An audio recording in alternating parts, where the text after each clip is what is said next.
Hi, this is Yes. Patrick McRae, and I'm happy to welcome you to those Collinsport boys. It's our 11th anniversary special. Of course, we got Alan Gallant and Gordon Dymowski, who've been with us all 11 years. And I can't believe we're still at it. We're still doing it. Those Collinsport boys were picked up by the resident of Collinsport network, which is great because of that cancellation threat that we had to deal with all that stuff with Rowan Aldrich. So here we are.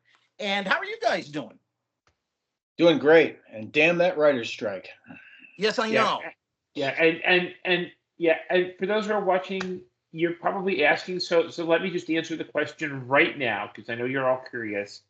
Yes, Ellen and I are masochists. That's why we're here. Boy, now I know what it feels like to be Jule.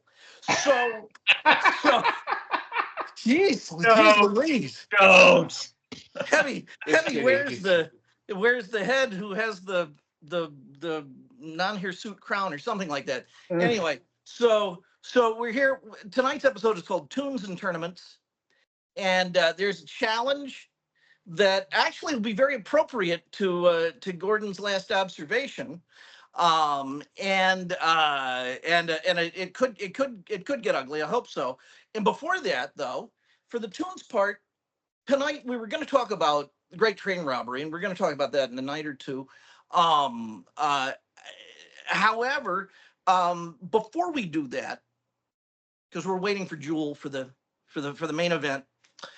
Before we do that, I was really struck when I was watching Great Train Robbery by one of my favorite aspects of the movie I had forgotten about, which is the music by Jerry Goldsmith, which, along with some really amazing helicopter shots that do wonders for the end of the movie, his score carries this movie unbelievably. And I think he's someone just worth talking about. One of the things with this movie that I really like with Jerry Goldsmith is that it made me realize this time through Great Train Robbery, Michael Crichton's picture, how much silence there is in the film. There is. It's economical. It's really economical music. Well, and it's about sneaking around. It's Mm. about not making sounds. It's about not being heard. It's about what you can't communicate because it's about cons. And so Goldsmith had to really characterize this film. And we were going to talk about Donald Sutherland in the movie.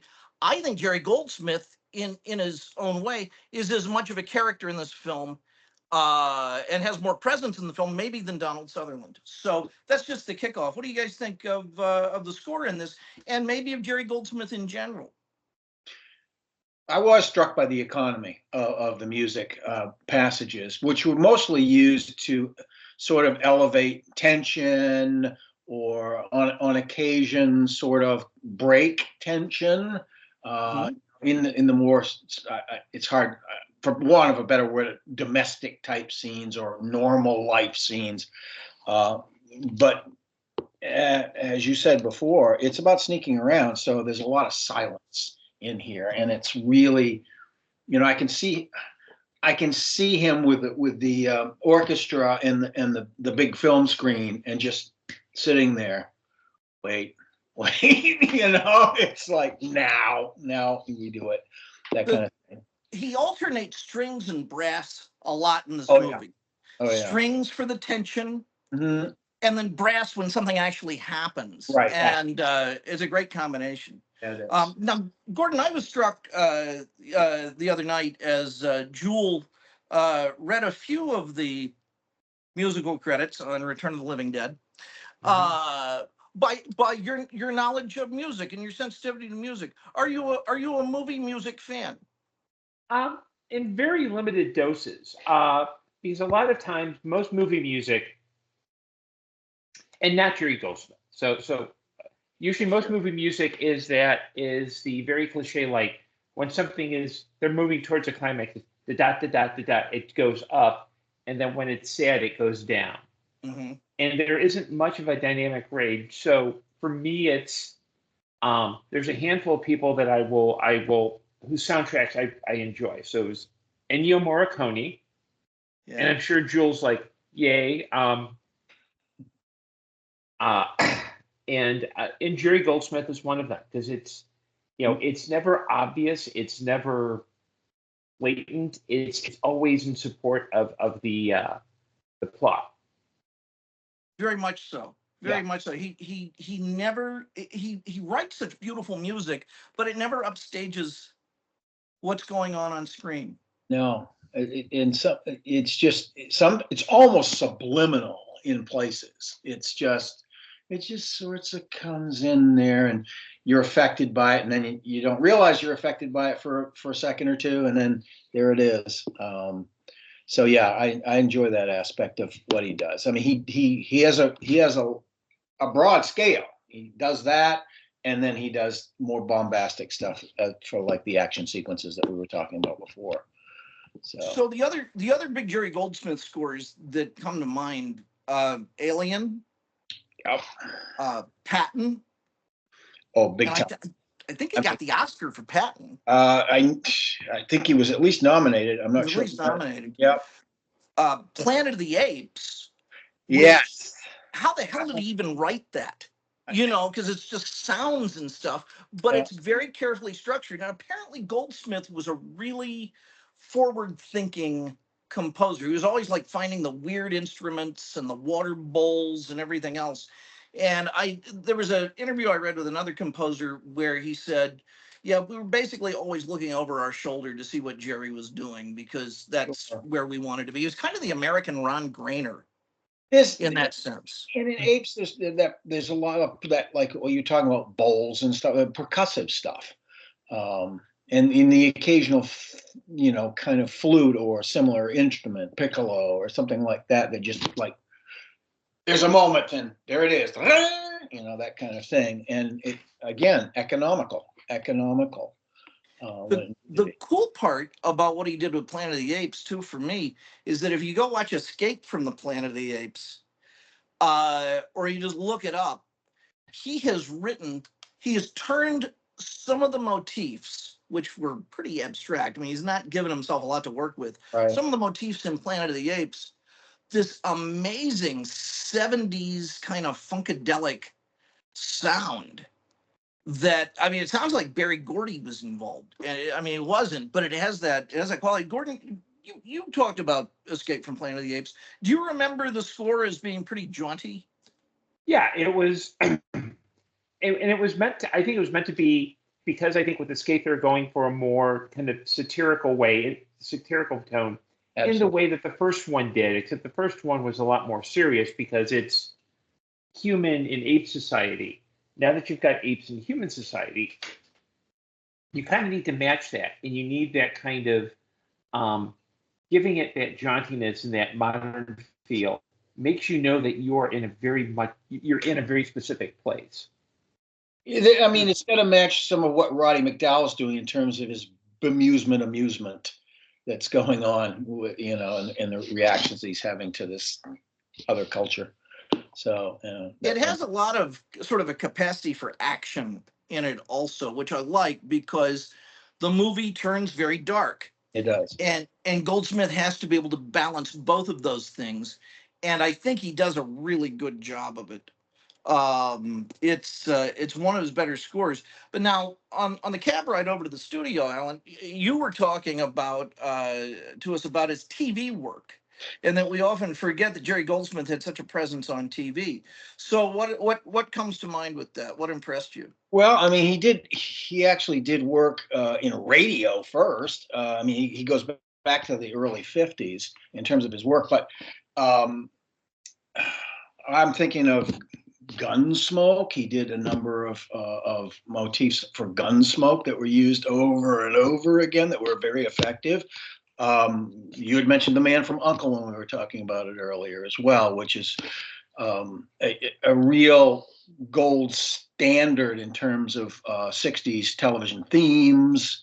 And all of the stuff that he did and the interiors of that television series that made it work. Again, we're talking about spy stuff. So he just sort of delved right deeply into that sort of thing. But there's also that element of humor and satire in a lot of the episodic stuff in Uncle, and he goes there. He's he's a really good interpreter of what's in the screenplay. You know, he Mhm. what's the emotional flow here? What's the mental flow here? What's the conflict here? All the things that you would think about as an actor or a director looking at a screenplay. And I mean, all the best ones in terms of music do that. I think they have that sensibility. Whether it's yeah, jazz flute, Mr. Burgundy. yes, That's when I think of as incidental music, Man from Uncle. I just think of all that jazz flute in the background as yeah, Napoleon sneaking around and arching eyebrows. yeah, And the spy-fi 60s genre is there are a lot of sharks swimming in that ocean. I mean, it starts with, Monty Norman's James Bond theme, and then you've got the Avengers yeah. and the new Avengers and the Prisoner and Man from Uncle and there We was could get something else. THG Cat as well. Yeah, That Gordon, was what am I missing here? There's some other composer who's involved. I think his name is Lalo Schifrin. Lalo Schifrin. Lalo Schifrin's really good. Would Mhm. you say do you like so what do you write He for wrote the Mission sci-fi? Impossible theme. Yeah.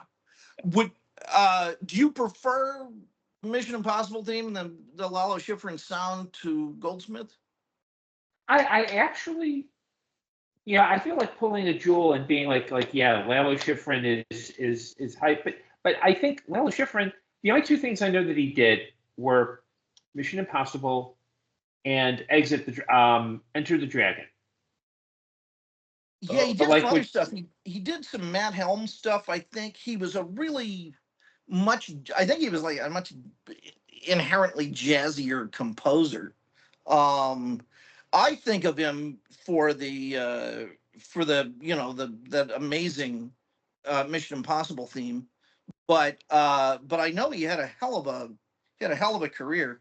All right, so I'll I'll just note a highlight if I see it. I'm not gonna go nuts. he did have Yeah. his first Academy Award nomination was for Freud in '62. Who was that? Alec Guinness? Was he in that? so Yeah, that was Montgomery Clift. Okay. yes, it's Montgomery Okay. Clift and Susanna York. So going back, well, speaking of Planet of the Apes, he did the Planet of the Apes TV theme. Um, I'm looking here. Other Chips, the hell of a theme. Yeah, it is actually. It is. It's not necessarily a hell of a show, but it's a hell of a theme. No, he did There's incidental music for Sanford and Son. He didn't do the theme because that was Quincy Jones. That's Quincy Jones, the beatbox. Yeah, yeah. Enter the Dragon, and Here's Lucy, and THX 1138. Wow. So yeah, Yeah, getting and Kelly's Heroes with Donald Sutherland. of course. Um, and a movie here, and this is the last I'll say because you go on for a long time about Lalo Schifrin. Well, two, Murderer's Row, which is certainly the best of the Matt Helm scores, and it's sometimes I'll hear a piece of music for a movie, and I'll I'll really regret that the movie wasn't more of a success and didn't create a franchise, because the music alone is justifies tuning in every week. Because for Right. me, as I tuned into TV shows sometimes just to hear the theme song. And Rockford the Files from me. That's what hooked me on the Rockford Files was the theme. Sure. Post. The show was also good, but His Murderous Row theme is just terrific. It's one of the best unsung spy themes of that era. But also there's an amazing movie we should talk about at some point, because if you haven't seen it, I think you'll really like it. And if you have seen it, you'll probably want to talk about it again. It's called The President's Analyst oh my with God. Yeah, James I've been meaning to Coburn. see that. Yeah, with Gordon, you've never seen it? Never seen it. You're gonna love it. it's It's one of really the good. three films that he scored that starred James Coburn, because the Flint movies were also Well, scored. that's why I want to see it, Yes. because I love James Coburn. I think he's a great actor. Oh, absolutely, and he's so interesting to watch. his angularity, his wisecracking, all I that. mean, he even made the Carrie treatment watchable. Yes, So absolutely. He Well, did. he did. He did. Yeah. Yeah. I mean, in a movie that was kind of confused, Coburn wasn't. No, Coburn had a sense of confidence in a with a script and the Carrie treatment. I think would have left any other actor going, am I a good guy? Am I a bad don't guy? put me in this car with a 15-year-old, please. That Oh kind my God, paging Roman Polanski. Um, ugh. So what we jumped over though, Murder's Row and President's Analyst were both Lalo Schifrin. And then but the Flint movies, We're which going. again, another great spy-fi Yeah, theme, Jerry Goldsmith. yes, Yeah. incredible. He also did comedies, Trouble with Angels in '66, Flim Flam Man in '67. He did a whole boatload of films in those mid '60s era. I mean, a ton of stuff. Could you argue that Great Train Robbery is as much a comedy score as it is an adventure score? Yes, and well, it's as much a comedy movie as it is an adventure movie. Yeah. No doubt about that. There's only a few dark moments in it, really dark moments, when the kid gets taken out. That's kind of a dark moment. But other than that, it is more about tension building, adventure, comedic relationships between hapless men and confidence women, and things like that. So There's a thing you mentioned, confidence women in this, and some of the darkness in the movie, because there is some dark stuff yeah, in there. Really well cast, just amazing. And Dan Curtis styles, amazing faces going on in the movie. Um, but there is an element in this film that I never noticed before, and I really liked it for the reasons I think I was supposed to like it, in that it was compelling, not something worth modeling. Uh, and that's that women, even the lead female, especially the lead female in a lot of ways, Leslie and Down, yes, are treated terribly in this movie. yes. And Leslie Ann Down is very aware of it. Oh yeah, Her character, she comments on it in her responses and reactions all the time. Absolutely, she's dissatisfied. She's totally dissatisfied with the fact that she's hanging. I mean, they're trying to do the big score, but the guy that she's sort of attracted to is also a guy who admits that he lies about everything, and yeah, a simple question like, where'd you learn to ride a horse? He's not even going to tell the truth about that. no, not at all. What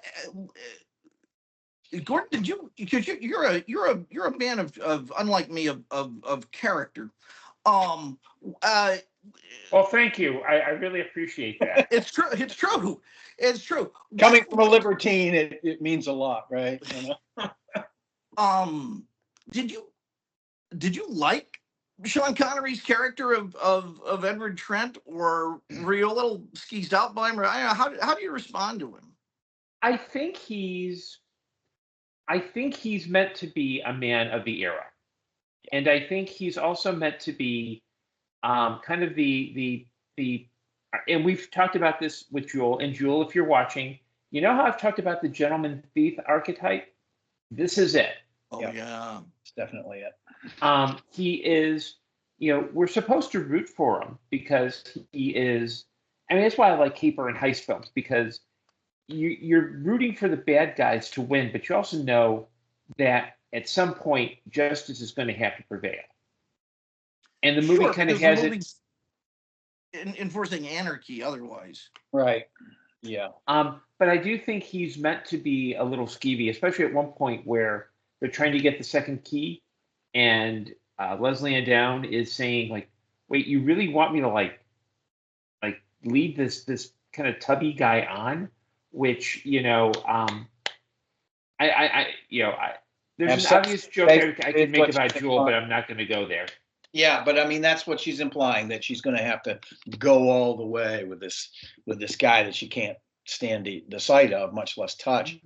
But then they pull it. Of course, they pull it out of the fire with the fake police stuff and this or Is it fake? I don't. Maybe it's real, but they use it anyway. They use it to their advantage. One And of the things that I think is a really complex turn the movie does, and it's very clever on the part of Crichton as the writer primarily, but also as the director and the person with the final word on the casting, is whoever the actor was who's playing his friend, who is the like the first guy robbed, first second guy robbed, and then he shows up on the train at the end. I forget the name of the character, but to you really don't need to do a lot of work to make Leslie Ann Down's character under those circumstances look good. right, Because we're going to side with, she's an underdog in this right. case. But at the same time, the movie could then become kind of prudish and judgmental and anti-sex and kind of snooty about this guy. Because And it it's, is the Victorian era, after all. You could really yeah, hate in that stuff. Yeah, and it's not. Somehow that character is able to come off as lascivious, but lovably so. yeah. He's a bumper That a little bit. he's actually kind of shy. He's a lot of talk, but he's kind of shy, probably because there's not a lot of delivery commensurate with his talk. Right.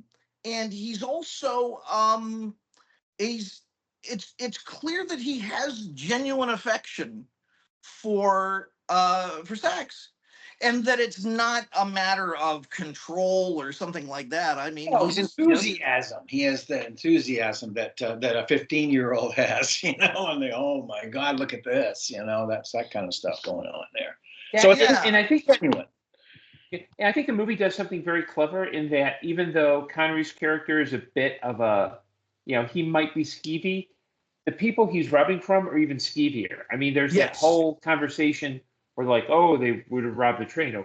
Oh yeah, they're actually giving working people the right to vote. Oh, soon it'll be women next. And I think that kind of makes Connery like, out of all the douchebags, he's the least douchebaggy. He's got the most water and the least vinegar. Right. God. He knows the people he's walking among, though, and so he has to be something of a douchebag because he has to be able to know these people inside and out. So yeah, he has equal parts hat and cattle. This is a great movie. I mean, we weren't going to talk about it, but you can't help it. I know. It's just so good. Awesome. Yeah. It does have. I'm sorry, Alan. What were you going to say? It's a classic of its period. I mean, we had all these these Sherlock Holmes movies that came out in the late '70s. We had all of this Victoriana coming out, and it was all, really kind of something you could sink your teeth into in terms of its milieu. Gordon, did you see this in the theaters? Did you see this on TV or? I actually saw it in the classroom because it was freshman year of high school, and we had studied the book, which is a fictionalized account of what really happened. But we also saw it projected on a wall of our classroom. So that's how I first saw it. That's not a bad way to see the movie. It's a good break in the day. Did you like it when you saw it? Yeah, I liked it, but I'd forgotten that I'd seen it until now. Mm-hmm. And now I enjoyed it a lot more because I didn't have nostalgia behind it. I kind of was able to enjoy it for what it was, not just, oh, hey, it's not like Citizen Kane where I saw it in high school and every time I see it, it's like I'm reminded that, yeah, I saw it in high school. I could enjoy this movie as a new experience. I saw this movie when it came out, and I had no appreciation at the time for how much cool, weird, good Victoriana I was being steeped in. But I really was. I mean, you had this, you had Time After Time, you had Murder by Decree, and I would even stretch that into the teens and 20s with Death on the Nile. It was and I'm sure I'm leaving stuff out too. What am I leaving out? Yeah, I mean, even Charlton Heston got into it with Crucifer of Blood. After he did it on the stage, he did a film version of it. Yeah, now that was much later. That was in the 90s. In the 90s. Yeah. Well, I think too, in like the late 60s and early 70s, you saw culturally the growth of nostalgia culture because it was all the people who grew up in the 1930s and 40s like Forrest Ackerman, I forget the name of the magazine, but he had a companion magazine to Famous Monsters of Filmland. Oh yeah, was it like Yesteryear or something? Yeah, something like that. Oh. And so like you had in the early 70s, you had a couple of films that kind of pushed against that, like Day of the Locust. They shoot horses, don't they? Yes. And then, Nicholas Meyer had released, there's a second great wave of Holmes movies with, there's a release of an anthology called The Rivals of Sherlock Holmes, which later became a British show. And then you had Nicholas Meyer's 7% Solution. So I think throughout the 70s, there's nostalgia for that in that time. I think was like the way we look at superhero movies now. It's escapist. You're not dealing with the present, except that I think Victoriana is much better because you don't have to worry about canon. No, you don't. Well, canon is history.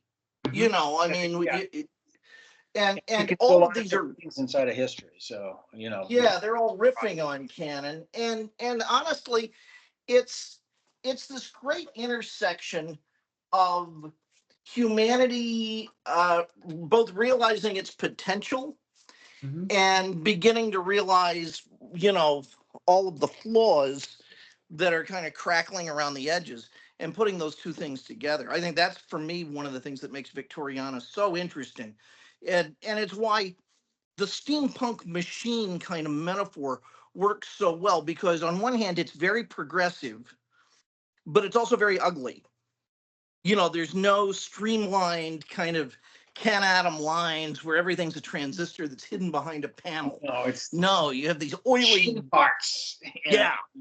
And there's some who would argue that steampunk is merely what happens when goths discover the color brown. Well, it's true.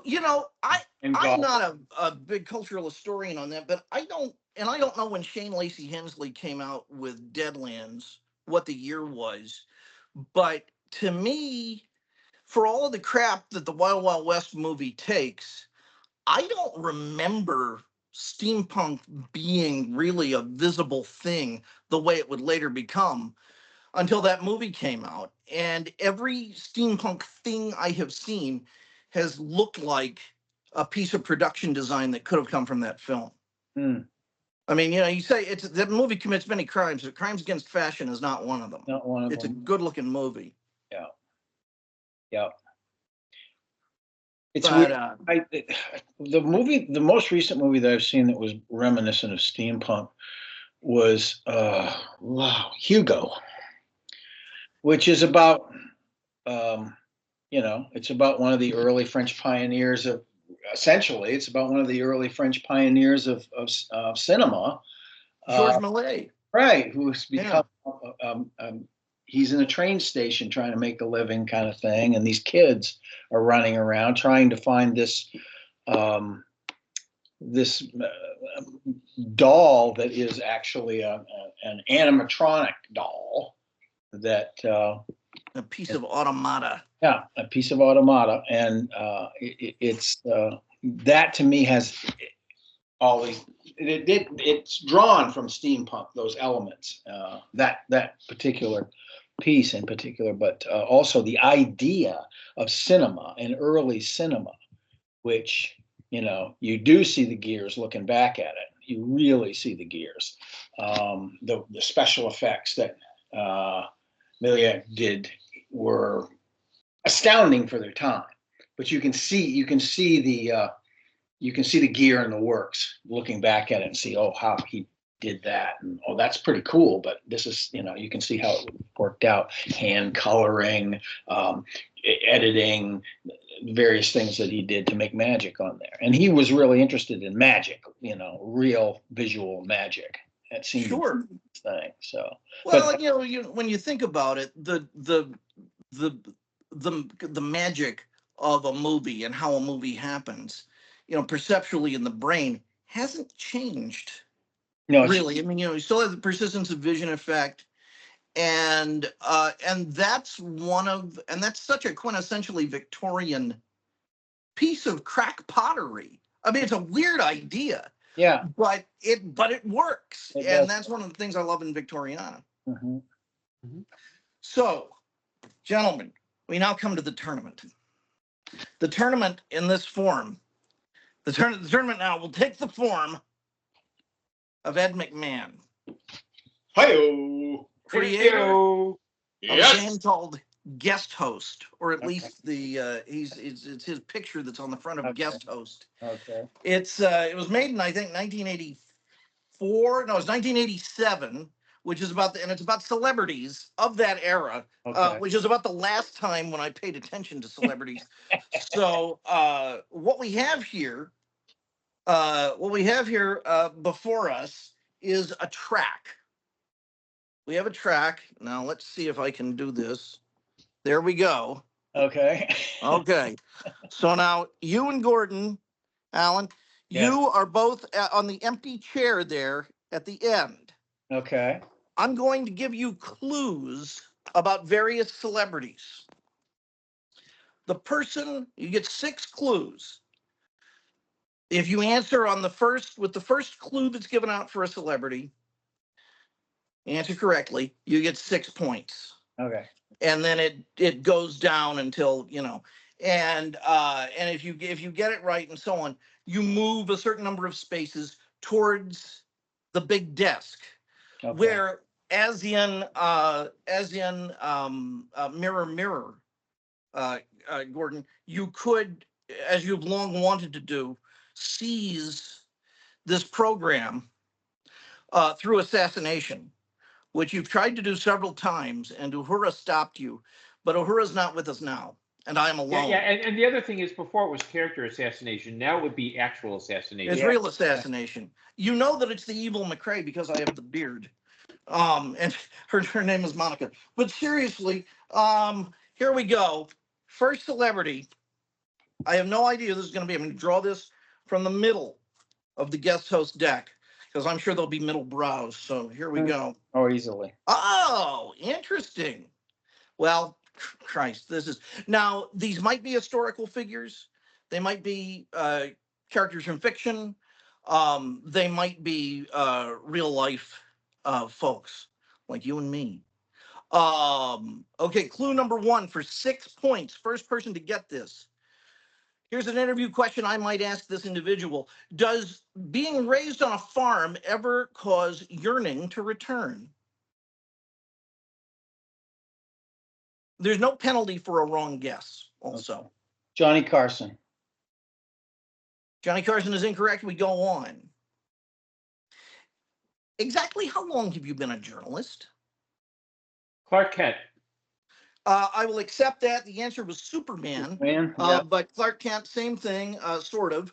Okay, that is 5 points for El Gordo. My life And is here's the in great thing about playing this is, what? we don't have Jule chiming in with, well, technically Clark Kent is his real identity and Superman is what he wears as the costume. So That's true. Now, Jule, we love you because we hope that you will put this on to your audience of teeming millions, or you draw a good audience. So okay. So Trillion. Gordon, 5 points. Okay, and you move forward. You are now on the olive-skinned woman in the green dress. So it's a good night for you, Gordon. Okay. Just go from there. I do. Well, nice work if you can get it. Okay, here we go. And our next question on guest host. This is a good one. But the first one, no one could possibly get it. How many years have you been acting? I didn't say they were good questions. I just said interesting. How many years have you been acting? No penalty for guessing. Okay, time's up. We move on to number 2. Did you make your stage debut in 1957? Because that really narrows it down also. 5, 4, 3, 2, 1. Okay, number 3. Was The Young Doctors the beginning of your Hollywood career? Even I wouldn't know this. definitely not my genre. Okay. Yeah. Okay. It's gonna get a little meatier here. For 3 points, or no, for 4 points. How many roles did you play of neurotic middle class guys? The answer, of course, is Alice Ghostly. No. And yeah, okay. Okay. Finally, okay. Now for 2 points, and Alan, you're gonna get this very fast. Although Gordon, it could be anyone's guess. It's going to come down to reflexes on this. Uh-huh. Did you really play the young biology professor in Who's Afraid of Virginia Woolf?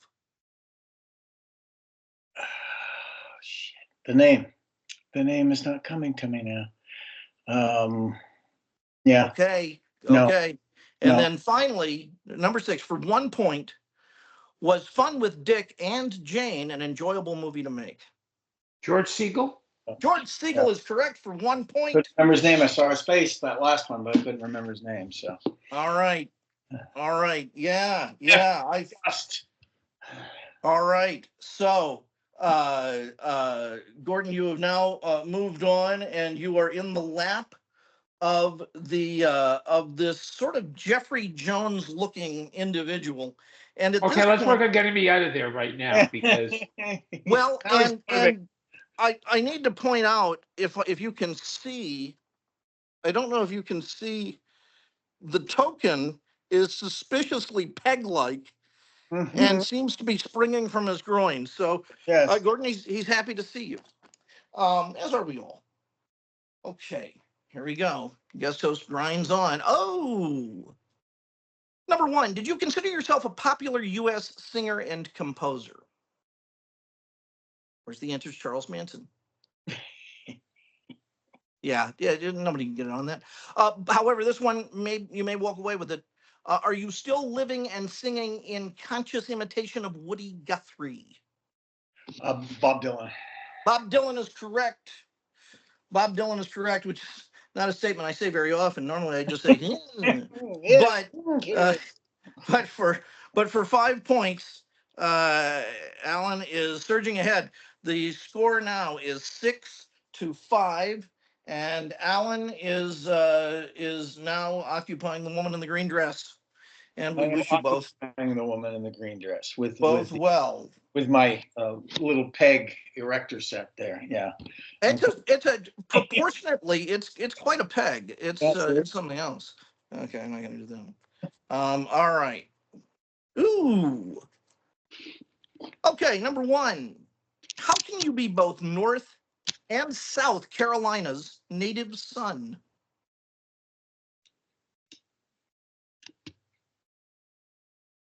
Okay, we're out on that one. For 5 points, are you a U.S. military hero? Okay, for 4 points, is 7 your favorite number? I'm tempted to say George Custer. Yeah. Incorrect, but an That's a interesting good choice. guess. Okay, you're going to get it on this one. It's game over. One of the two of you. Well, not game over, but it's round over. Who nicknamed you Old Hickory? Andrew Johnson? Ooh, so close And and yet so far, Mr. Bond. Nope. Yep. You got to go to the next one. right. Okay. Okay, number 5. But Gordon, it could be yours too. It's reflexes. Were you the first president to be elected from west of the Appalachians? Andrew Jackson. Andrew Jackson. Yeah. Mm-hmm. Yeah, Andrew Jackson. Okay, Alan. That was let's see, that was for 2 points. And okay, so the score is 6-7. Alan just surged ahead. And let's see. So we've got, now you're both on the Martin Mullish looking individual. Uh-oh. So mull that over. Oh, all right. When did you work as a disc jockey in Memphis, Tennessee? Oh. I'll tell you right now, the answer is not Ayn Rand. No, thank God. Okay. Moving on to number 2. One of you should probably walk away with it on this one, I'm guessing. Why did you name your red guitar Lucille? BB King. BB King is correct. Yeah. Mr. Dymowski Yes. for what was that? For 5 points. 5 points, yeah. Yeah. All right. Okay.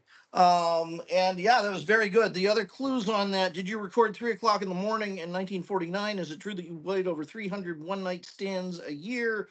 Are you a major developer of rhythm and blues? And how long have you been a blues guitarist? Right.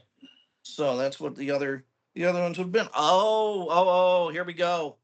Number 1, is it an honor being remembered as one of Hollywood's greatest male leads? Yawn. It could be it could be B. Arthur. Number 2, are you the only actor ever to receive 2 consecutive Academy Awards for Best Actor? Okay. Number 3, for 4 points, 6, 5, 4. Yes. It is said that your leading role in The Last Mile so impressed the director John Ford. Is that true? John Wayne. It's not John Wayne. It's John Wayne Gacy. Okay. Okay, for 3 points, if only. Good damn. Stop clowning around. Wow. Did you enjoy being make them laugh? Did you enjoy being typecast? That was horrible to say. Did you enjoy being typecast as a tough character? B. Arthur. So close. So close. Humphrey Bogart. Okay, now this one's this is a dead giveaway for Okay. 2 points. How many movies did you star with Katharine Hepburn? Spencer Tracy. Spencer Tracy is correct. Okay, so that was 2 points. And there we go. Okay. It's getting, we're going to move Gordon ahead.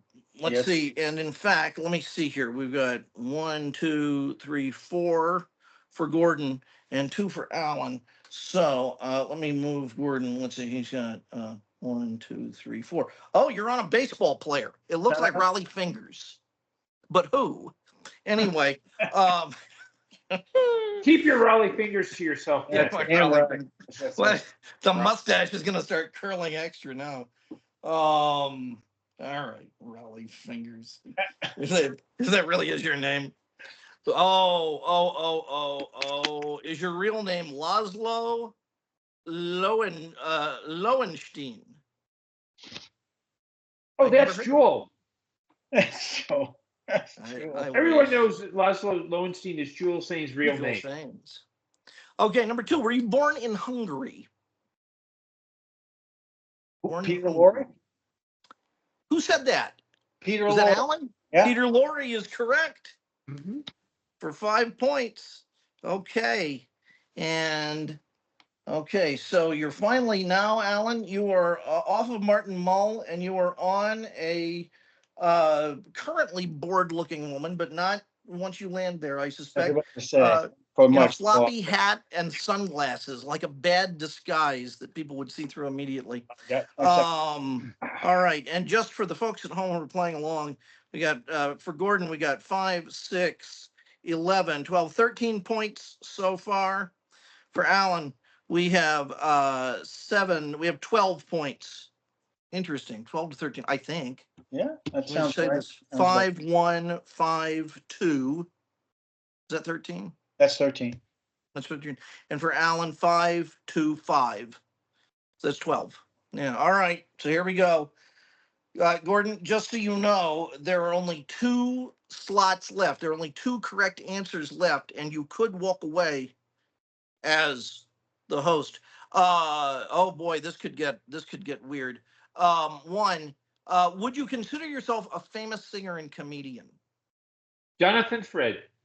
Jonathan Frid, notorious mugging, scene stealing chucklehead. Let me tell you, nothing beat at the taper Charlton Heston as Pseudolus and Jonathan Frid as Hysterium in Forum. Yeah. Number 1. Okay, number 2 for 5 points. When did you join the Lou Dockstadter's minstrel troupe? Al Jolson? Al Jolson is, well, I won't say necessarily correct, but it is the accurate answer. It's the right. Yeah, Al Jolson for 5 points. Okay, so that's 18 points. Holy pants. And we you are now on what appears to be a I will just say a diminutive female star with bunny ears. I don't know who this artist was or what sort of talk show they thought was going on, but I want to watch every episode. It was Girl Talk with Virginia Graham. Oh boy. Okay, here we go. Okay, the first one again is I don't even know why they bothered to have it. Were you popular on stage, screen, and radio for 30 years? Although, Ariana Grande. if only, if only. I don't think she's 30 yet. I was about to say, talk to me another 25 years. Yeah. Why did you verbally attack sanity and those who were pompous and precise? Frank Sinatra. It's an interesting guess, but no. Yeah. Okay, for 4 points. Was your vaudeville act named the 6 musical mascots? These are things I didn't know. No. Okay, the next one for 3 points. This is all going to come down to reflexes. Did you enjoy animal crackers and duck soup? Groucho Marx. Gordon, you were correct. It was Groucho Marx. And you are now on the host. You are now on the host.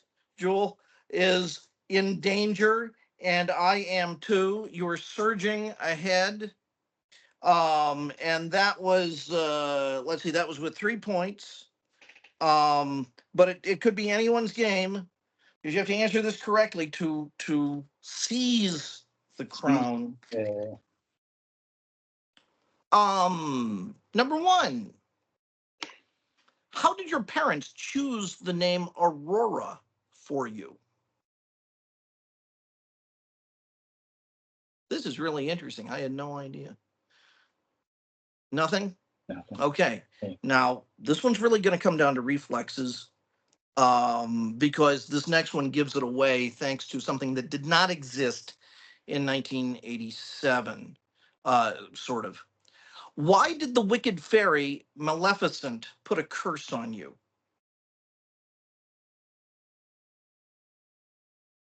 Cinderella. Incorrect. Okay. Moving on for 4 points. Were you raised by the 3 good fairies, Flora, Fauna, and Philip? Sleeping Beauty. Sleeping Beauty is correct for 4 points, which means that we have let's see, 19, 20, 21, 25 points. Mr. Dymowski, 12 points for Alan. And Gordon, you are the reigning guest host on Guest Host. What did you think of Guest Host? It's actually kind of fun. Yeah. Oh. I had a good time. I've had this for a while, and I've wanted to break it out and find some excuse. It's from the golden age of those box games that they used to have all the time. That's, I mean, look at the shape this comes in. Yeah. One of the things Stewed and all that sort of stuff that came out in the 80s. Yeah. One of the things I get away with because I kind of get to design my own curriculum and there are no other drama teachers in the upper school is I get to teach weird stuff, even weirder than normal drama. One of the things I've gotten to teach is board game design and card game design. Yeah. And I teach it as a narrative.